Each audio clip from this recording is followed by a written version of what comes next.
Destaques finais do Jornal da Manhã, professor Marco Antônio Villa. Vamos ter uma semana complicada. Semana anterior não foi fácil. E nada indica que teremos uma semana política tranquila. Pelo cenário já do final de semana, pelo que foi apresentado pela imprensa, pelo que circulou nas redes sociais, traz muita preocupação. Não podemos esquecer que na última sexta-feira, no WhatsApp do presidente da República, que é um WhatsApp privado, mas tem assuntos públicos, isso precisa se acertar, não é possível num WhatsApp, nas suas contas privadas, ele discutir assuntos públicos e decisões do governo, isso não pode legalmente, né? Mas tudo bem, vamos em frente. Ele divulgou um texto de um cidadão e faz uma introdução, o presidente da República, um texto, ele diz assim, um texto no mínimo interessante para quem se preocupa em se antecipar aos fatos, sua leitura é obrigatória. Tem alguns erros de português, tudo bem, né? Em Juiz de Fora, 6 de setembro de 2018, tive um sentimento e avisei meus seguranças, abre aspas, essa é a última vez que me exporei junto ao povo, o sistema vai me matar, fecha aspas. Quer dizer, isso é o presidente da República dizendo que falou para os seus seguranças daqui, nunca tinha falado para ninguém, resolveu falar na última sexta-feira. Com o texto abaixo, cada um de vocês pode tirar suas próprias conclusões. Assinado Jair Bolsonaro. Isso é uma coisa realmente muito preocupante, né? Porque o texto conclama um golpe de Estado. Só que, como eu já expliquei aqui para vocês, o Jair Bolsonaro não é o Jânio Quadros. Nem tem nenhuma semelhança com o Jânio Quadros. E 2019 não tem qualquer semelhança com 1961. Eu achei que isso tinha sido um roupante dessas coisas que acontecem, infelizmente de forma sistemática por parte do presidente da República, ele esquecer desses assuntos. Porém, acho que para minha surpresa e não sei de outras pessoas, né?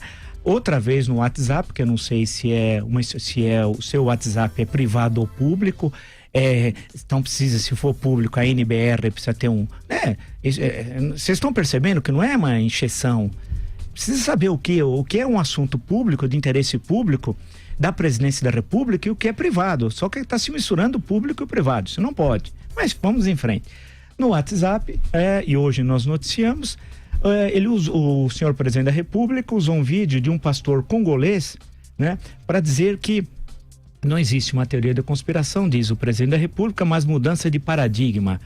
E quem deve ditar os rumos do país é o povo. Quando o presidente escreve isso e depois vem o vídeo, é muito preocupante. Essa relação direta executivo-povo, isso é do fascismo. Quem conhece Benito Mussolini e acompanhou como é que se construiu primeiro o Partido Nacional Fascista, fundado em 1919, depois a Marcha sobre Roma, a tomada do poder em 22 e a partir de 26, 27 a imposição da ditadura fascista até 1943, quando ele é derrubado por uma reunião do Grande Conselho Fascista, preso, depois libertado por um comando alemão e no norte cria a República Social Italiana, a República de Salò.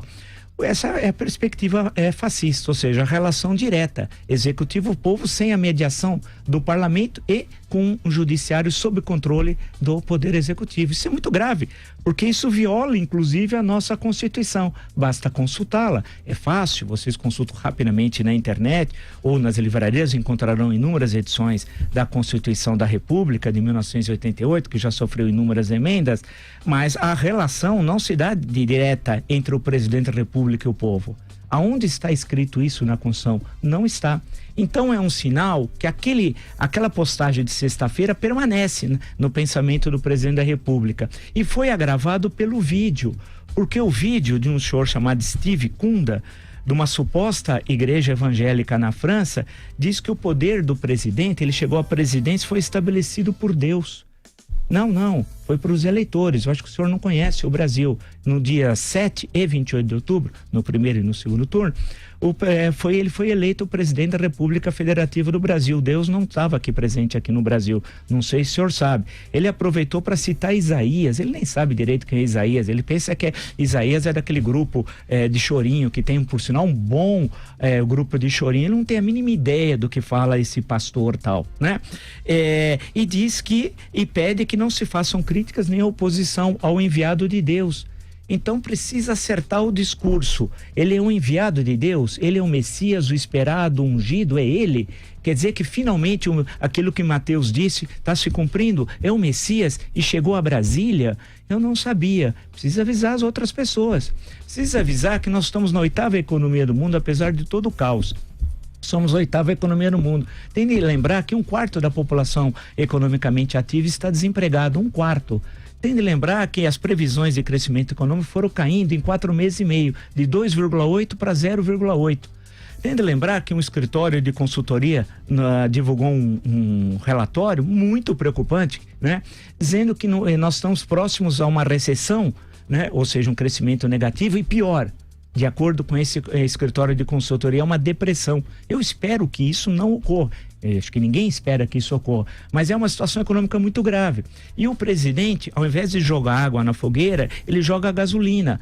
Porque ao fazer essa postagem, ele está insuflando os seus eleitores contra o Congresso Nacional. Vide a manifestação do dia 26, que as suas chamadas são de ataque ao presidente da Câmara, ao presidente do Senado, à instituição Congresso Nacional, alguns conclamando o fechamento do Supremo Tribunal Federal, ou seja, querem ditadura, e não encontrarão ditadura. Primeiro, porque o Exército não vai querer um golpe ao estilo 10 de novembro de 1937, o golpe do Estado Novo. Isso não vai ocorrer, pode tirar o cavalo da chuva.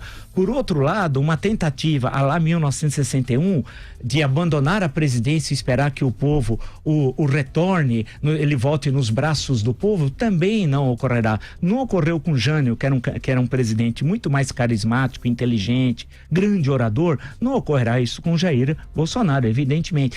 Lembrando que Jânio Quadros tinha uma carreira de êxito no executivo, como prefeito de São Paulo e governador do estado, elegendo sucessor, que foi um grande governador chamado Carvalho Pinto, em 1958. Em suma, essa semana abre, portanto, com muita preocupação, muita preocupação. Ao invés de buscar um tipo de um diálogo, estão apostando no confronto. E quem perde é o Brasil, e quem perde é o presidente da República. Num confronto ele vai ficar sozinho, porque o Supremo Tribunal Federal tem problemas, e os tem, mas não a instituição, que é uma outra coisa. Uma coisa é discutir alguns ministros, outra coisa é a instituição e a importância da Suprema Corte. O Congresso Nacional tem problemas? Tem, mas uma coisa é a instituição, outra coisa são eventuais deputados e senadores que não mereciam estar lá, mas foram eleitos, da mesma forma que o presidente da República. Portanto, prudência para o presidente da República deveria ser a palavra que ele deveria ficar repetindo como um mantra. Caso contrário, poderemos chegar a uma situação, e eu fui consultar a Constituição do Paraguai. Por quê? Me cantaram essa bola já na sexta-feira, pessoas influentes em Brasília. Falou, olha, pode acontecer aqui o que ocorreu no Paraguai com o Monsenhor Fernando Lugo. O que aconteceu com o Monsenhor Fernando Lugo? Num processo rápido de impeachment, rapidíssimo, né? Ele saiu do governo. Só que a Constituição paraguaia, é o artigo 225, diz que você pode sair por 3 razões. Uma por delitos comuns, ou delitos cometidos no exercício da presidência, ou... E é interessante, eu faço questão de lê-lo, o artigo 225, vocês podem consultar, eles chamam de juízo político, que é até melhor, só poderão ser submetidos a juízo político por mau desempenho de suas funções, por delitos cometidos no exercício de seus cargos ou por delitos comuns. No caso, foi por mau desempenho de suas funções, o que é uma espécie de voto de censura no parlamentarismo. Em suma, percebam que a situação é complexa, exige ponderação. Os setores responsáveis da economia e da política devem entrar em campo, senão teremos uma semana com mais conflito que tivemos na semana anterior, e aí a situação vai ficar muito grave, porque paralisa os trabalhos no Congresso Nacional ou anda com uma menor dificuldade, a administração federal pode ficar paralisada, e isso só vai trazer prejuízo a um país que já vive uma situação econômica muito difícil.